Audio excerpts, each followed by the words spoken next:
ये गाना पर चलाए रहे भाई नीलकमल भैया जी के साथ है, जो कि अभी भी है ना कहा जाता है और अत्या कहती है किसी तो लहरी में बहरी ना चाहिए पिया एकदम बाहर लिखे जाए के चिपक के रहना है। इस शरीर को समीर न बनाइए पिया। सुरेश जी नगर पंचायत कर्मचारी या दीपू जी जहाँ कहीं भी हो मेरे पास आए। सुरेश जी बड़े बाबू ओ यो नगर पंचायत सातवार, यो नगर पंचायत सातवार सुरेश जी बड़े बाबू और दीपू जहाँ भी हो मेरे पास आए। कमर में दिसमर गुजार जाएगा तो गरबा हट के या हट भीतर जाएगा कमर में दिसमर गुजार जाएगा। सलाई सबका लगे भाई जा हम कमर कन केकरा कितना लोग लगे सलाई बा घरे सब लोग लगेगा।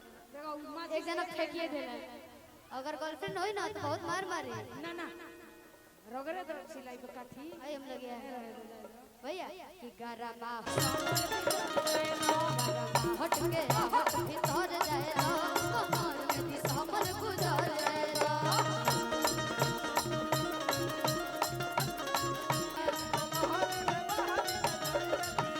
शरीर का समीर न बनाइए पिया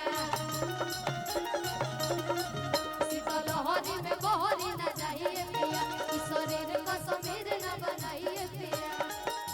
कोयला के आग जस लहर जाएगा कोई काठीर घर जाएगा कमर में दिसमर गुजार जाएगा।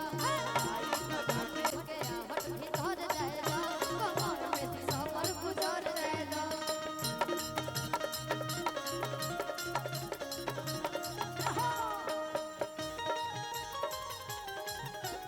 माल सवतिया मतिया राजा जमी जगह माय बोला पतिया राजा माल सवतिया मतिया राजा माली उठा लाली कदम के बाली तुम होई ना की के नतिया राजा लाली उठा लाली कदम के बाली तुम होई ना की के नतिया राजा जमी जगह माय बोला पतिया राजा माल सवतिया मतिया राजा जमी जगह माय बोला पतिया राजा माल सवतिया मतिया राजा।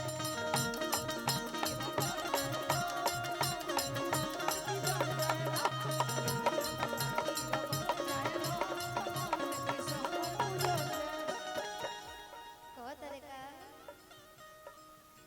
की का पतो बाड़ू का पतो बाड़ू कृपया पिया दूरी बनाए दुआरा के तू का पतो बाड़ू कृपया दूरी का बनाए पतो बाड़ू का पतो बाड़ू अब दुआरा के तू का पतो बाड़ू और ते कह दिया कैसे अरे जाड़ नहीं अरे पिया उनवा हो खोता करम तनी खुनवा हो कोयला के आग जस लहर जाएगा कोयला के आग जस लहर जाएगा। कहाँ गल चलैया ले बार दो कपड़ा बचा के सलाई पकाठी रगड़ जाएगा। भाई बोलिए के काठी हो आई बक्सर के सलाई हो एगो ताली बाजो ओ ने हम रगड़ को ना करे मुझे की सलाई पकाठी भाई बक्सर रगड़ हो देखो ई बोलिए सलाई पकाठी रगड़ जाएगा तो कमर में दिसमर गुजार जाएगा। सलाई पकाठी रगड़ जाएगा कमर में दिसमर गुजार जाएगा।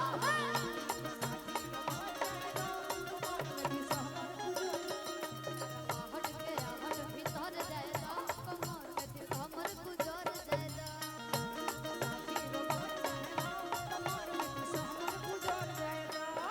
हट के हट भीतर जाएगा कमर में दिसमर गुजार जाएगा।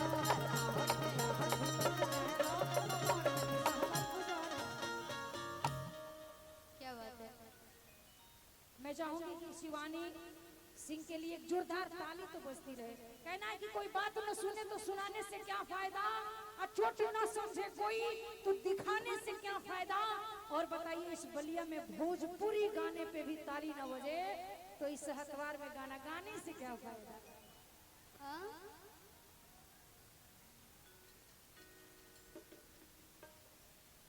होली होली नानी,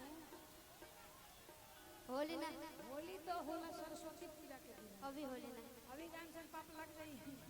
जौने शिवानी के गाना कराओ को ऊ न भाई जेकर टोकन बा वो अपन टोकन लेके घरे चल जाई काहे? आ फिर आके हमरा से ले ली। अगर केहू के छूटल होई केहू के ना मिलल होई तो हमने भी तो टोकन हो। जेकर भी टोकन बा नगर पंचायत के जेकर भी टोकन बावे ओकर सबके मिली। जेकर बाँच गए लोग अपन टोकन घरे लेके चल जाई या कल ले आके राजा जी कल या के परसों में सबके को मिल जाए। कोई दिक्कत नहीं है। ए मुखिया जी मन ए होखे तो मुखिया जी,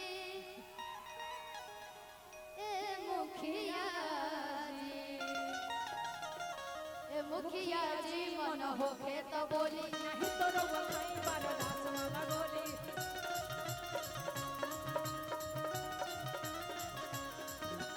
काहे समियाना में चलावत तनी गोली, चलावत तनी गोली, चलावत तनी। कहाँ बनी मुखिया जी? कहाँ बानी रे मुखिया जी?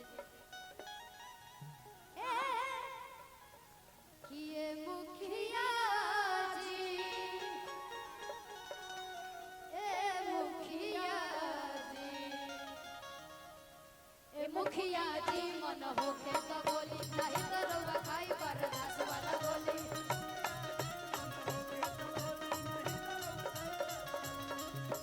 काहे समियाना में चलावत तनी गोली, चलावत तनी गोली, चलावत तनी गोली। क्या बात है? कि ये मुखिया जी। बुलाओ मुखिया जी के। मुखिया जी कहाँ हैं? आपके नाम पे गाने का फरमाइश आ गया, आप दिख नहीं रहे हैं। कहाँ? ए जाके लोग मुखिया जी से इतना प्यार करे रहे लोग। प्यार है ये सब, सुहा के नाम पर ही लोग गाना फरमाइश करे रहे। प्यार है ये सब। ऐसे ही प्यार रहना चाहिए। इतना ही प्यार अपनी बीवी से भी कीजिएगा वरना माई के भाग जाएगी। दिक्कत की बात ये है कि अरे मुखिया जी, हाय मुखिया जी। तो गाँव में होई गोड़िया ना वहाँ के तो हमरा के देनी, हम रोड़ा के देनी। कम से कम अभी तक गाना करा के ले जा हमरा के। 200 में गाँव ना होई कि ये मुखिया जी मन हो तो बोली। नहीं तो रउआ कई बार दास वाला गोली।